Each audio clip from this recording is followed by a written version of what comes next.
Hi hello ಎಲ್ಲರಿಗೂ ನಮಸ್ಕಾರ. ಸುದ್ದಿ ಸಾಗರಿ ಚಾನಲ್ಗೆ ಸ್ವಾಗತ. ಭಾಗ್ಯಲಕ್ಷ್ಮಿ ಇಂದಿನ ಸಂಚಿಕೆಯಲ್ಲಿ ಏನಾಗ್ತಿದೆ ಅಂತ ನೋಡ್ಕೊಂಡು ಬರೋಣ ಬನ್ನಿ. ಅದಕ್ಕೂ ಮೊದಲು ಯಾರೆಲ್ಲ ನನ್ನ ಚಾನಲ್ಗೆ ಸಬ್ಸ್ಕ್ರೈಬ್ ಮಾಡಿಲ್ವೋ ಈ ಕೂಡಲೇ ಸಬ್ಸ್ಕ್ರೈಬ್ ಮಾಡ್ಕೊಳ್ಳಿ. ಭಾಗ್ಯ ಸತ್ಯನಾರಾಯಣ ಪೂಜೆಗೆ ಹೋಗಿರ್ತಾಳೆ. ಅಲ್ಲಿ ಪ್ರಸಾದ ಮಾಡಿ ನೈವೇದ್ಯಕ್ಕೆ ಇರ್ತಾಳೆ.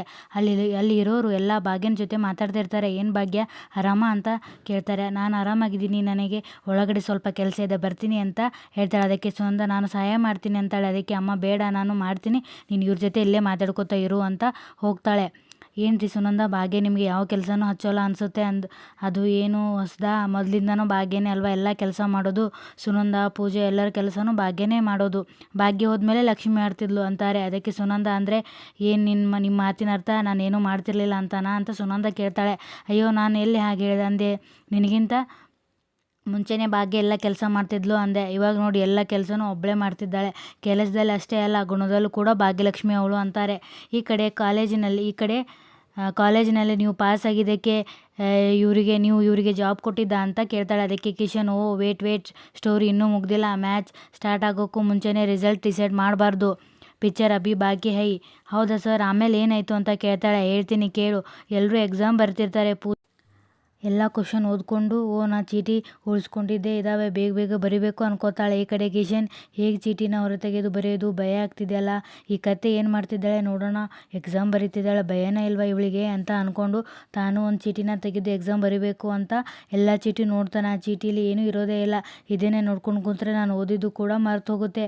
ಸೊ ನಾನು ಏನು ಓದ್ಕೊಂಡಿದ್ದೀನೋ ಅಷ್ಟು ಬರೆದು ಪಾಸ್ ಆಗ್ತೀನಿ ಅಂತ ಕಿಶನ್ ಅಂದ್ಕೊಂಡು ಬರೀತಿರ್ತಾನೆ. ಈ ಕಡೆ ಪೂಜಾ ಚೆನ್ನಾಗಿ ಕಾಫಿ ಮಾಡಿ ಎಕ್ಸಾಮ್ ಬರೀತಿರ್ತಾಳೆ. ಅದನ್ನು ಸ್ಕ್ವಾಡ್ ನೋಡಿ ಏನ್ರಿ ಮಾಡ್ತಿದ್ದೀರಾ ಅಂತ ಕೇಳ್ತಾನೆ. ಅದಕ್ಕೆ ಪೂಜಾ ಆನ್ಸರ್ ಯೋಚನೆ ಮಾಡ್ತಿದ್ದೀನಿ ಸರ್ ಅಂತಾಳೆ. ಅದಕ್ಕೆ ಸ್ಕ್ವಾಡ್ ನಾನು ಅವಾಗಿಂದ ನೋಡ್ತಿದ್ದೀನಿ, ಏನೋ ನೋಡ್ಕೊಂಡು ಬರ್ತಿದ್ದೀರಾ, ಚೀಟಿ ಇಟ್ಟಿದ್ದೀರಾ ಅಂತ ಕೇಳ್ತಾನೆ. ಅದಕ್ಕೆ ಪೂಜಾ ನಾನು ಕ್ಲಾಸ್ಗೆ ಟಾಪರ್, ಚೀಟಿ ಎಲ್ಲ ಇಡಲ್ಲ, ನಾನು ಆ ಕೆಲಸ ಎಲ್ಲ ಮಾಡೋಕ್ಕೆ ಹೋಗಲ್ಲ ಅಂತ ಹೇಳ್ತಾಳೆ. ಅದಕ್ಕೆ ಸ್ಕ್ವಾಡ್ ನನಗೇನೋ ಡೌಟು, ಲೇಡೀಸ್ ಸ್ಕ್ವಾಡ್ಗೆ ಬರೋಕ್ಕೆ ಹೇಳ್ತೀನಿ ಅಂತ ಹೇಳಿ ಹೋಗ್ತಾರೆ. ಅಷ್ಟರಲ್ಲಿ ಪೂಜಾ ಎಲ್ಲ ಚೀಟಿನೂ ಕಿಶನ್ ಹತ್ರ ಬಂದು ಇಟ್ಟು ಹೋಗ್ತಾಳೆ. ಕಿಶನ್ಗೆ ಗಾಬರಿ ಆಗುತ್ತೆ. ಎಲ್ಲ ಚೀಟಿನೂ ತನ್ನ ಕೈಯಲ್ಲಿ ಇಟ್ಕೊಡ್ತಾನೆ. ಅಲ್ಲಿಗೆ ಲೇಡೀಸ್ ಕೋಡ್ ಬಂದು ಇವ್ರ ಹತ್ರ ಚೀಟಿ ಇದೆ ಚೆಕ್ ಮಾಡಿ ಅಂತ ಪೂಜಾನ ಕರ್ಕೊಂಡು ಹೋಗ್ತಾರೆ. ಈ ಕಡೆ ಕಿಶನ್ ಕೈಯಲ್ಲಿ ಚೀಟಿ ಇರುತ್ತೆ. ಏನ್ರಿ ಕೈಯಲ್ಲಿ, ನಿಮ್ಮ ಕೈಯಲ್ಲಿ ತೋರಿಸಿ ಅಂತ ಕೇಳ್ತಾರೆ. ಏನಿಲ್ಲ ಅಂದರೆ ಟೆನ್ಷನ್ ಯಾಕೆ, ನಿಮ್ಮ ಕೈಯಲ್ಲಿ ತೋರಿಸಿ ಅಂತ ಕೇಳ್ತಾರೆ. ಕಿಶನ್ ಕೈ ತೋರಿಸ್ತಾನೆ. ಕೈಯಲ್ಲಿ ಚೀಟಿಗಳು ಇರುತ್ತೆ. ಏನಿಲ್ಲ ಅಂತ ಹೇಳಿ ಇಷ್ಟೊಂದು ಚೀಟಿ ಇಟ್ಕೊಂಡಿದ್ಯಾ ಅಂತ ಕೇಳ್ತಾರೆ. ಅಲ್ಲಿಗೆ ಲೇಡೀಸ್ ಕೋಡ್ ಬಂದು ಸರ್ ಈಕೆ ಹತ್ರ ಯಾವ ಚೀಟಿನೂ ಇಲ್ಲ ಸರ್ ಅಂತಾಳೆ. ಸರಿ ನೀನು ಹೋಗಿ ಎಕ್ಸಾಮ್ ಬರೆಯಮ್ಮ ಅಂತ ಹೇಳ್ತಾರೆ. ಏನ್ರಿ ಮಿಸ್ಟರ್, ಎಲ್ಲಿಂದ ಬಂತು ಈ ಚೀಟಿಗಳು ಅಂತ ಕೇಳ್ತಾರೆ. ಅದಕ್ಕೆ ಕಿಶನ್ ಸರ್ ಈ ಚೀಟಿಗಳು ನಂದಲ್ಲ ಸರ್, ಪೂಜಾ ಕೊಟ್ಟಿದ್ದು ಅಂತ ಹೇಳ್ತಾನೆ. ಅದಕ್ಕೆ ಪೂಜಾ ಸರ್ ನಾ ಕೊಟ್ಟಿಲ್ಲ ಸರ್, ಈಗ ಮ್ಯಾಮ್ ಚೆಕ್ ಮಾಡಿದ್ದಾರೆ ತಾನೇ, ನನ್ನ ಹತ್ರ ಒಂದು ಚೀಟಿನೂ ಇರಲಿಲ್ಲ ನೋಡಿ, ಅವನು ನನ್ನ ಮೇಲೆ ಎತ್ತಾಗ್ತಿದ್ದಾನೆ. ಅದಕ್ಕೆ ಕಿಶನ್ ನಿಜ ಹೇಳ್ತಿದ್ದೀನಿ ಸರ್, ಇದು ಅವಳದೇನೆ ಅಂತ ಹೇಳ್ತಾನೆ. ಅದಕ್ಕೆ ಪೂಜಾ ಇಲ್ಲ ಸರ್, ಇಷ್ಟೊತ್ತು ಪಾಪ ಹೋಗಲಿ ಅಂತ ಸುಮ್ಮನೆ ಬಿಟ್ಟಿದ್ದೆ, ಇವಾಗ ನಿಜ ಹೇಳ್ತೀನಿ ಕೇಳಿ ಏನು ಅಂತ. ಈ ಕಿಶನ್ ಹತ್ತಿರ ತುಂಬ ಚೀಟಿಗಳಿವೆ, ಬೇಕಿದ್ರೆ ಅವನ ಕಾಲರ್ ಹತ್ತಿರ ಚೆಕ್ ಮಾಡಿ ಅಂತಾಳೆ. ಅದಕ್ಕೆ ಅವರು ಹೌದಾ ಎಲ್ಲಿ ಒಂದ್ಸಲ ತೋರಿಸಿ ಅಂತಾರೆ. ಅದಕ್ಕೆ ಕಿಶನ್ ಕಾಲರಲ್ಲಿ ಏನೂ ಇಲ್ಲ ಅಂತಾನೆ. ಅದಕ್ಕೆ ಅವರು ಕಾಲರಲ್ಲಿ ಏನೂ ಇಲ್ಲ ಅಂದರೆ ತೋರ್ಸೋಕ್ಕೆ ಏನು ಭಯ, ತೋರಿಸ್ರಿ ಅಂತಾರೆ. ಅದಕ್ಕೆ ಕಿಶನ್ ಕಾಲರ್ ತೆಗೆದು ತೋರಿಸ್ತಾನೆ. ಚೀಟಿಗಳು ಬೀಳ್ತವೆ. ಅದಕ್ಕೆ ಪೂಜಾ ಸರ್ ಅಷ್ಟೇ ಅಲ್ಲ, ಅವನ ತೋಳು ಶರ್ಟ್ನಲ್ಲಿ ಕೂಡ ಇದ್ದಾವೆ, ಬೇಕಿದ್ರೆ ಚೆಕ್ ಮಾಡಿ ಅಂತಾಳೆ. ಹೌದು ತೋರಿಸ್ರಿ ಅಂತಾರೆ. ಅದಕ್ಕೆ ಕಿಶನ್ ಕೋಪದಲ್ಲಿ ತೋರಿಸ್ತಾನೆ. ಅಲ್ಲಿನೂ ಚೀಟಿಗಳು ಇರ್ತವೆ. ನಾನು ಆವಾಗಲೇ ಹೇಳಿದ್ರು ಈ ಥರ ಮಾಡ್ತೇನೆ, ನಾನು ಸುಮ್ಮನೆ ಬಿಡಲ್ಲ ಅಂತ ಅವನ ಎಕ್ಸಾಮ್ ಹಾಲಿಂದ ಹೊರಗೆ ಕರ್ಕೊಂಡು ಹೋಗ್ತಾರೆ. ಇವಳು ಮಾಡಿರೋ ಕೆಲಸದಿಂದ ನಾನು ಎಷ್ಟು ಅನುಭವಿಸಿದ್ದೀನಿ ಗೊತ್ತಾ ಅಂತ ಹೇಳ್ತಾನೆ. ಅದಕ್ಕೆ ಪೂಜೆ ನಗ್ತಿರ್ತಾಳೆ. ಅದಕ್ಕೆ ಕಿಶನ್ ಯಾಕೆ ನಗ್ತಿದ್ಯಾ, ಅವತ್ತು ನೀನು ಏನೋ ಮಾಡಿರ್ಬೋದು, ಆದರೆ ಇವತ್ತು ನನ್ನ ಕೈ ಕೆಳಗೆ ಕೆಲಸ ಹುಡ್ಕೊಂಡು ಬಂದಿದೆ ಅಲ್ಲ, ಇನ್ನು ಮುಂದೆ ಕಾಲೇಜಿನಲ್ಲಿ ಆಗಿದೆಯಲ್ಲ ಸೇರಿಸಿ ವಾಪಸ್ ಕೊಡ್ತೀನಿ, ಏನು ಮಚ್ಚಿ ಭಯ ಆಗ್ತಿದ್ಯಾ ಅಂತ ಕಿಶನ್ ಕೇಳ್ತಾನೆ. ಅದಕ್ಕೆ ಪೂಜಾ ಏನು ಭಯನಾ ಅಂತ ಹೇಳಿ ನಗ್ತಾಳೆ. ಅದಕ್ಕೆ ಕಿಶನ್ ನೋಡು ಹೇಳ್ತಾ ಇದ್ದೀನಿ ಬೇಡ ನೋಡು ಯಾಕೆ ನಗ್ತಾ ಇದೆಯಾ ಅಂತ ಕೇಳ್ತಾನೆ. ಅದಕ್ಕೆ ಪೂಜಾ ಏನು ಗೊತ್ತಾ ಮಚ್ಚ, ಇಷ್ಟೊತ್ತು ನನಗೆ ಇಲ್ಲಿ ಕೆಲಸ ಮಾಡೋದು ಬೇಡ, ಹೋಗಬೇಕು ಅಂತಲೇ ಅನಿಸ್ತಾ ಇತ್ತು, ಆದರೆ ಇವಾಗ ಹೋಗಲ್ಲ. ನಾನು ಕಾಲೇಜಿನಲ್ಲಿ ಇದ್ದಾಗ ನಿನ್ನ ಬಿಟ್ಟಿಲ್ಲ, ಇವಾಗ ಬಿಟ್ಬಿಡ್ತೀನಾ? ನಾ ಇಲ್ಲಿ ಇರೋಕ್ಕೆ ಭಯ ಪಡ್ತೀನಾ, ಅಥವಾ ನೀನು ನನ್ನ ಇಲ್ಲಿ ಇರಿಸ್ಕೊಂಡಿದ್ದಕ್ಕೆ ನೀನು ಭಯ ಪಡ್ತೀಯೋ ನೋಡೇ ಬಿಡೋಣ ಅಂತಾಳೆ. ಅದಕ್ಕೆ ಕಿಶನ್ ಹಾಗೆ ನೀನಾಗೆ ಕೆಲಸ ಬಿಟ್ಟು ಹೋಗೋ ಥರ ನಾನು ಮಾಡ್ತೀನಿ, ನೋಡ್ತಾ ಇರು ಅಂತ ಹೇಳ್ತಾನೆ. ಅದಕ್ಕೆ ಪೂಜಾ ಅಲ್ಲ, ಕೆಲಸ ಬಿಟ್ಟು ಹೋಗೋಕ್ಕೆ ನನಗೇನು ಹುಚ್ಚಿಡ್ದಿದೆ ಅಂದ್ಕೊಂಡಿದ್ಯಾ, ಇಲ್ಲಿ ಮಾಡೋಕ್ಕೆ ಏನಂತ ಕೆಲಸನೂ ಇಲ್ಲ, ಅದು ಅಲ್ಲದೆ ಕೈ ತುಂಬ ಸಂಬಳ ಬೇರೆ, ಇಷ್ಟೆಲ್ಲ ಇರಬೇಕಾದ್ರೆ ನಾ ಯಾಕೆ ಕೆಲಸ ಬಿಟ್ಟು ಹೋಗಲಿ ಹೇಳು, ನಾನಾ ನೋಡೇ ಬಿಡೋಣ ಅಂತ ಪೂಜಾ ಹೇಳ್ತಾಳೆ. ಅದಕ್ಕೆ ಕಿಶನ್ ಈ ಮಾಸ್ ಡೈಲಾಗಿಗೆ ಏನೂ ಕಮ್ಮಿ ಇಲ್ಲ, ಬಾಯಲ್ಲಿ ಹೇಳಿದಷ್ಟು ಈಸಿ ಅಲ್ಲಮ್ಮ, ಕಾಲೇಜ್ನಲ್ಲಿ ಮಿಸ್ ಆಯಿತು, ಬದುಕೊಂಡೆ, ಆದರೆ ಇವಾಗ ಬಡ್ಡಿ ಚಕ್ರ ಬಡ್ಡಿ ಸೇರಿಸಿ ಕೊಡ್ತೀನಿ ಅಂತ ಕಿಶನ್ ಹೇಳ್ತಾನೆ. ಅದಕ್ಕೆ ಪೂಜಾ ಹೋಗಿ ಸೀಟಲ್ಲಿ ಕುತ್ಕೋತಾಳೆ. ಈ ಕಡೆ ಶ್ರೇಷ್ಠ ತಾಂಡವ್ ಕುತ್ಕೊಂಡಿರ್ತಾರೆ. ತಾಂಡವ್ ಹೊಟ್ಟೆ ನೋವಿಂದ ಇರ್ತಾನೆ. ಅದಕ್ಕೆ ಶ್ರೇಷ್ಠ, ತಾಂಡವ್ ನೀ ಯಾಕೆ ಬರೋಕೆ ಹೋದೆ, ನಿನಗೆ ಹೊಟ್ಟೆ ನೋವು ಇದೆ, ಮನೆಯಲ್ಲಿ ರೆಸ್ಟ್ ಮಾಡ್ಬೋದಿತ್ತು ಅಲ್ವಾ. ಅದಕ್ಕೆ ತಾಂಡವ್, ಇಲ್ಲ ಶ್ರೇಷ್ಠ, ನಾನು ಆ ಕನಿಕಾ ಜೊತೆ ಫೇಸ್ ಟು ಫೇಸ್ ಮಾತಾಡಬೇಕಿತ್ತು, ಅದಕ್ಕೆ ಬಂದೆ ಅಂತ ಹೇಳ್ತಾಳೆ. ಅಲ್ಲಿಗೆ ಕನಿಕಾ ಬರ್ತಾಳೆ.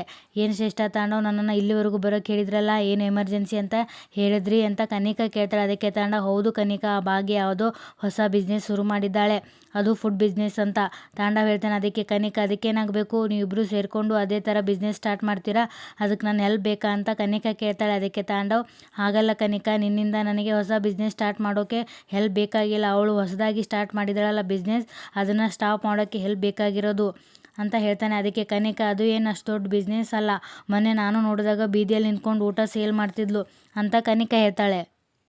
ಅದಕ್ಕೆ ತಾಂಡವ್, ಅದು ದೊಡ್ಡ ಬಿಸ್ನೆಸ್ ಅಲ್ವೋ, ಹೌದೋ ಇಲ್ವೋ ಅದು ನನಗೆ ಗೊತ್ತಿಲ್ಲ, ಒಟ್ಟಿನಲ್ಲಿ ಅದೆಲ್ಲ ಸ್ಟಾಪ್ ಆಗಬೇಕು, ಅದನ್ನು ಅವಳು ಕಂಟಿನ್ಯೂ ಮಾಡಬಾರ್ದು ಅಷ್ಟೇ ಅಂತ ತಾಂಡವ್ ಹೇಳ್ತಾನೆ. ಅದಕ್ಕೆ ಶ್ರೇಷ್ಠ, ಹೌದು ಕನಿಕಾ, ಈ ಭಾಗ್ಯನ ಬಿಸ್ನೆಸ್ ಸಕ್ಸಸ್ ಆದರೆ ಅವಳನ್ನು ಹಿಡಿಯೋರು ಯಾರೂ ಇಲ್ಲ, ಆಮೇಲೆ ತುಂಬ ಕಷ್ಟ ಆಗುತ್ತೆ ಅಂತ ಶ್ರೇಷ್ಠ ಹೇಳ್ತಾಳೆ. ಅದಕ್ಕೆ ತಾಂಡವ್, ಡೇ ಬೈ ಡೇ ಅವಳು ದೌಲತ್ ಹೆಚ್ಚಾಗ್ತಿದೆ, ಬಾಯಿಗೆ ಬಂದಾಗೆ ಮಾತಾಡ್ತಿದ್ದಾಳೆ, ಸೋಲ್ತಾಳೆ ಅಂದ್ಕೊಂಡ್ರೆ ಎಲ್ಲ ಗೆಲ್ತಾನೆ ಬರ್ತಿದ್ದಾಳೆ, ಅದಕ್ಕೆ 1 ರೂಪಾಯಿನೂ ಸಂಪಾದನೆ ಮಾಡಬಾರ್ದು ಅವಳು ಅಂತ ತಾಂಡವ್ ಹೇಳ್ತಾನೆ. ಅದಕ್ಕೆ ಶ್ರೇಷ್ಠ, ದುಡ್ಡು ಇಲ್ಲದೆ ಬೀದಿ ಅಲಿಬೇಕು, ಸೋತು ನಮ್ಮ ಮುಂದೆ ಬಂದು ಭಿಕ್ಷೆ ಬೇಡಬೇಕು, ಅದಕ್ಕೆ ನಿನ್ನ ಹೆಲ್ಪ್ ಬೇಕು ಕನಿಕಾ ಅಂತ ಶ್ರೇಷ್ಠ ಹೇಳ್ತಾಳೆ.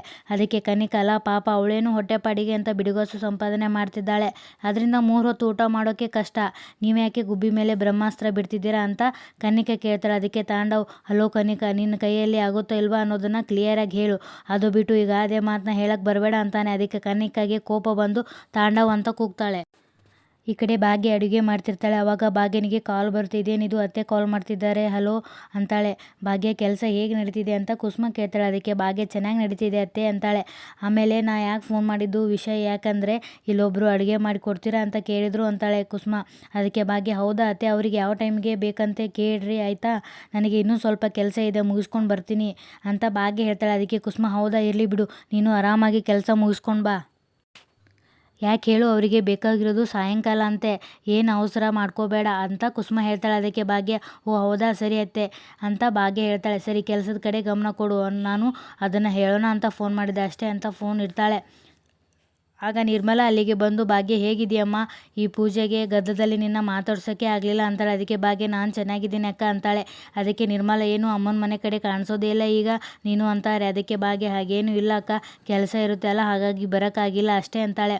ಅದಕ್ಕೆ ನಿರ್ಮಲಾ, ಹೌದು, ನೀನು ನಿನ್ನ ಗಂಡ ಬೇರೆ ಆದ್ರಂತೆ, ನೀನು ಅವನ್ನ ಬೇಡ ಅಂತ ಬಿಟ್ಟಂತೆ ನೋಡು, ತಾಳಿನೂ ತೆಗ್ದಿದೆ, ಇದು ಎಲ್ಲ ಬೇಕಿತ್ತ ಭಾಗ್ಯ ಅಂತ ಕೇಳ್ತಾಳೆ. ಅದಕ್ಕೆ ಅಲ್ಲೇ ನಿಂತಿರೋ ನಿರ್ಮಲಾ ಮಗಳು, ಅಮ್ಮ ಇದೆಲ್ಲ ಬೇಕಾ ಈಗ, ಬಾ ಅಂತ ಕರ್ಕೊಂಡು ಹೋಗ್ತಾಳೆ. ಈ ಕಡೆ ಕನಿಕಾ, ಏನು ಮಾತಾಡ್ತಾ ಇದೆಯಾ ಗೊತ್ತಾ, ತಾನೇ ಈ ದೌಲತ್ ಮಾತು ನನ್ನ ಹತ್ರ ನಡೆಯಲ್ಲ, ಕನಿಕಾ ಮತ್ತು ಮುಂದೆ ಮಾತಾಡುವಾಗ ಮರ್ಯಾದೆ ಮುಖ್ಯ, ನೋಡು ತಾಂಡವ್, ನಿನ್ನ ಲೈಫಲ್ಲಿ ಏನಾದರೂ ಇರಿಟೇಷನ್ ಇದ್ದರೆ ಅದನ್ನು ನನ್ನ ಮೇಲೆ ತೋರ್ಸೋಕ್ಕೆ ಬರಬೇಡ, ನನಗೆ ಅದೆಲ್ಲ ಇಷ್ಟ ಆಗಲ್ಲ ಅಂತ ಕನಿಕಾ ಹೇಳ್ತಾಳೆ. ಅದಕ್ಕೆ ಶ್ರೇಷ್ಠ, ಈ ಕನಿಕಾ ಪ್ಲೀಸ್ ಕಂಟ್ರೋಲ್, ತಾಂಡವ್ ಮಾತಾಡೋದಕ್ಕೆ ಪ್ಲೀಸ್ ಬೇಜಾರಾಗಿದ್ದರೆ ಅದಕ್ಕೆ ನಾನು ಸಾರಿ ಕೇಳ್ತೀನಿ, ಇವಾಗ ನಮ್ಮ ಗೋಲ್ ಏನಿದೆಯೋ ಅದನ್ನು ಅಚೀವ್ ಮಾಡೋದು ಬಿಟ್ಟು ಈ ಥರ ಜಗಳ ಆಡ್ತಿದ್ರೆ ನಮ್ಮ ಪ್ರಾಬ್ಲಮ್ ಸಾಲ್ವ್ ಆಗಲ್ಲ ಅಂತ ಶ್ರೇಷ್ಠ ಹೇಳ್ತಾಳೆ. ಅದಕ್ಕೆ ತಾಂಡವ್, ಅಲ್ಲ, ನಾನು ಏನು ಹೇಳಿದೆ ಅಂತ ಇಷ್ಟು ಹುರ್ಕೋತಿದ್ದೆ ಕನಿಕಾ, ನೀನೇನಾದರೂ ಅವಳನ್ನ 4 ಸಂಪಾದನೆ ಮಾಡಲಿ, ಉದ್ಧಾರ ಆಗಲಿ ಅಂತ ಬಿಟ್ಟರೆ ನಾಳೆ ಬಂದು ನಿನ್ನ ತಲೆ ಮೇಲೆ ಹತ್ತಿ ಕೂತ್ಕೋತಾಳೆ ಅಂತ ತಾಂಡವ್ ಹೇಳ್ತಾನೆ. ಅದಕ್ಕೆ ಕನಿಕಾ, ಸರಿ, ಪ್ಲ್ಯಾನ್ ಏನು ಅಂತ ಕೇಳ್ತಾಳೆ. ಅದಕ್ಕೆ ತಾಂಡವ್, ಪ್ಲ್ಯಾನ್ ಏನು ನನ್ನ ಹತ್ರ ಇಲ್ಲ, ನೀನೇ ಏನಾದರೂ ಮಾಡಬೇಕು ಅಷ್ಟೇ, ಮೊನ್ನೆ ನನ್ನ ಮಗನ ಸ್ಕೂಲ್ ಫೀಸ್ ಕಟ್ಟಿದ್ದಕ್ಕೆ ಅವಳ ಅವತಾರ ನೋಡಬೇಕಾಗಿತ್ತು, ಬರೀ ಸ್ಕೂಲ್ ಫೀಸ್ ಕಟ್ಟಿರೋದಕ್ಕೆ ಇಲ್ಲದೆ ಇರೋ ಆ್ಯಟಿಟ್ಯೂಡ್ ಬಂದಿದೆ ಅವಳಿಗೆ ಅಂತ ತಾಂಡವ್ ಹೇಳ್ತಾನೆ. ಅದಕ್ಕೆ ಶ್ರೇಷ್ಠ, ಎಸ್ ಕನಿಕಾ, ಭಾಗ್ಯ ಏನೇ ಮಾಡಿದರೂ ಅವಳಿಗೆ ಗೆಲುವು ಸಿಗ್ತಿದೆ, ಫಸ್ಟ್ ಅದನ್ನು ನಾವು ನಿಲ್ಲಿಸಬೇಕು ಅಂತ ಶ್ರೇಷ್ಠ ಹೇಳ್ತಾಳೆ. ಅದಕ್ಕೆ ತಾಂಡವ್, ಭಾಗ್ಯ ನನಗೆ ಯಾವ ಥರ ಎನಿಮಿನೋ ನಿನಗೂ ಅದೇ ಥರ ಎನಿಮಿ, ನಾಳೆ ಬಂದು ಒಂದಿನ ನಿನ್ನ ದುಡ್ಡು ಏನಾದರೂ ಮಾಡೋಕ್ಕೆ ಶುರು ಮಾಡಿದ್ರೆ ನಿನ್ನ ಕೂಡ ಸುಮ್ಮನೆ ಬಿಡಲ್ಲ ಅವಳು, ಅದಕ್ಕೆ ಏನಾದರೂ ಒಂದು ಮಾಡಲೇಬೇಕು ಅಂತ ತಾಂಡವ್ ಹೇಳ್ತಾನೆ. ಅಲ್ಲ, ನಿನ್ನ ಕೈಯಲ್ಲಿ ಆಗಲ್ಲ ಅಂದರೆ ಹೇಳು ಅಂತ ತಾಂಡವ್ ಕೇಳ್ತಾನೆ. ಅದಕ್ಕೆ ಕನಿಕಾ, ತಾಂಡವ್, ಪದೇ ನಿನ್ನ ಕೈಯಲ್ಲಿ ಆಗಲ್ಲ ಅಂದರೆ ನನಗೆ ಇರಿಟೇಟ್ ಆಗುತ್ತೆ, ಈಗೇನು ಭಾಗ್ಯ ಬಿಸ್ನೆಸ್ ನಡಿಬಾರ್ದು, ಅವಳು ಬೀದಿಗೆ ಬರಬೇಕು ಅಲ್ವಾ, ಅದಕ್ಕೆ ನಾನು ವ್ಯವಸ್ಥೆ ಮಾಡ್ತೀನಿ, ಇನ್ನು ಮುಂದೆ ಆ ಭಾಗ್ಯ ಫುಡ್ ಬಿಸ್ನೆಸ್ ನಡೆಯಲ್ಲ ಅಂತ ಕನಿಕಾ ಹೇಳ್ತಾಳೆ. ಈ ಸಂಚಿಕೆ ಇಲ್ಲಿಗೆ ಮುಕ್ತಾಯವಾಗ್ತದೆ. ಧನ್ಯವಾದಗಳು.